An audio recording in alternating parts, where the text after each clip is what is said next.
بسم الله الرحمن الرحيم الحمد لله رب العالمين والصلاة والسلام على خير خلقه محمد وآله وأصحابه أجمعين أما بعد أعوذ بالله من الشيطان الرجيم بسم الله الرحمن الرحيم قل هو الله أحد الله الصمد لم يلد ولم يولد ولم يكن له كفوا أحد যাবতীয় প্রশংসা গুণগান আল্লাহ রাব্বুল আলামিনের জন্য দরুদ ও সালাম বর্ষিত হোক নবী মুহাম্মদ মুস্তাফা সাল্লাল্লাহু আলাইহি ওয়াসাল্লামের প্রতি আল্লাহুম্মা সাল্লি আলাইহি। আল্লাহ রাব্বুল আলামিন তার নিজের পরিচয় দিয়ে পবিত্র কোরআনে সূরা নাজিল করেছেন, বহু আয়াত, বহু সূরা আল্লাহ রাব্বুল আলামিন বহু সূরার মধ্যে নাজিল করেছেন আয়াত, কিন্তু বিশেষভাবে আল্লাহ রাব্বুল আলামিন সূরা আল ইখলাস তথা আমরা যাকে সূরা কুল হু আল্লাহু আহাদ এই সূরা নামে জেনে থাকি, সেই সূরাটি আগাগোড়াই আল্লাহ রাব্বুল আলামিন তার নিজের পরিচয় সম্বলিত আয়াত বা সূরা হিসাবে নাজিল করেছেন। আল্লাহ রাব্বুল আলামিন আয়াতের মধ্যে বলেন, কুল, হে নবী আপনি বলে দিন, আল্লাহু আহাদ, আল্লাহ এক, আল্লাহুস সামাদ, আল্লাহ অমুখাপেক্ষী, লাম ইয়ালিদ, তিনি কাউকে জন্ম দেন নাই, ওয়ালাম ইউলাদ, এবং তিনিও কারো কাছ থেকে জন্ম নেন নাই, ওয়ালাম ইয়াকুল লাহু কুফুয়ান আহাদ, এবং আল্লাহ রাব্বুল আলামিনের সমকক্ষ ও কেউ নেই। আল্লাহ রাব্বুল আলামিন তিনি এক ও একক, তিনি সবার আগে এবং সবার শেষে। অন্য জায়গায় আল্লাহ রাব্বুল আলামিন বলেন, হুয়াল আউয়ালু ওয়াল আখিরু ওয়াজ যাহিরু ওয়াল বাতিনু ওয়া হুয়া বিকুল্লি শাইইন আলিম। আল্লাহ রাব্বুল আলামিন তিনি অগ্রে ও পশ্চাতে, তিনি গোপনে প্রকাশ্যে, তিনি সব কিছু সম্পর্কে সম্যক অবগত, সব কিছু সম্পর্কে তিনি সমানভাবে জেনে থাকেন।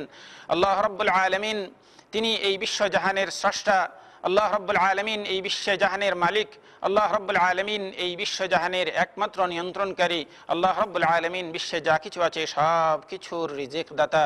আল্লাহ রাব্বুল আলামিন অন্য জায়গায় বলেন, قل من يرزقكم من السماء والأرض أمن يملك السمع والأبصار ومن يخرج الحي من الميت ومن يخرج الميت من الحي ومن يدبر الأمر فسيقولون الله فقل أفلا تتقون।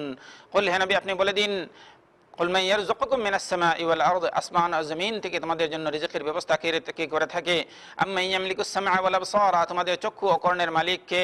আম্মান সামআ ওয়াল আবসার, মান ইখরিজুল হাইয়্যা মিনাল মাইয়িত, এবং কে মৃত থেকে জীবন বের করে আনেন। ওয়া মান ইখরিজুল মাইয়িতা মিনাল হাইয়্য, এবং কে জীবন থেকে মৃত্যুকে বের করে আনেন। ওয়া মান ইউদাব্বিরুল আমর, এবং এই বিশ্বজাহানের পরিচালনা নির্দেশ কে দিয়ে থাকেন। ফাসায়াকুলুন আল্লাহ, তারা অবশ্যই বলবে আল্লাহ। অতএব আফালা তাত্তাকুন, তারপরেও তারা কেন তাকওয়া বা পরহেজগারি অবলম্বন করে না, তারা কেন ইসলাম গ্রহণ করে না। আল্লাহ রাব্বুল আলামিন অন্য জায়গায় বলেন, ওয়ালা ইন সাআলতাহুম মান খালাকাস সামাওয়াতি ওয়াল আরদ, যদি তুমি তাদেরকে জিজ্ঞেস করো যে কে তোমাদেরকে আসমান ও জমিন সৃষ্টি করেছে, লা ইয়াকুলুনাল্লাহ, তারা অবশ্যই বলবে আল্লাহ। আল্লাহ রাব্বুল আলামিন তিনি এই বিশ্বজাহানের মালিক, যে আল্লাহ রাব্বুল আলামিন বলে থাকেন, কোরআন মাজিদে বলেছেন, মালিকি ইয়াউমিদ্দিন, তিনি হচ্ছেন বিচার দিবসের মালিক। তো সেই আল্লাহ রাব্বুল আলামিন, যে আল্লাহ রাব্বুল আলামিন আমাদেরকে সৃষ্টি করেছেন, তিনি অযথা সৃষ্টি করেন নাই। আল্লাহ রাব্বুল আলামিন আমাদেরকে একটি উদ্দেশ্যে সৃষ্টি করেছেন।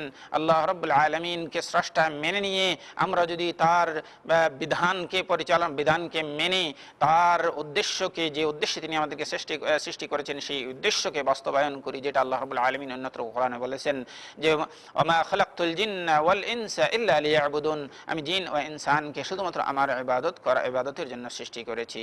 তাহলেই আল্লাহ রাব্বুল আলামিনের উদ্দেশ্যে যদি আমরা সফল করতে পারি, তাহলে আমরা দুনিয়াতেও শান্তি পাবো এবং পরকালেও শান্তি পাবো, এবং পরকালে আল্লাহ রাব্বুল আলামিন আমাদের এই জীবনের নেক আমলের উত্তম প্রতিফল তথা বদলা দান করবেন। এবং আল্লাহ রাব্বুল আলামিন তিনি জান্নাত ও জাহান্নামের মালিক, তার থেকে রাজি খুশি করে দুনিয়াতে যেতে পারলে আল্লাহ রাব্বুল আলামিন দুনিয়াতে পরকালে জান্নাত দান করবেন।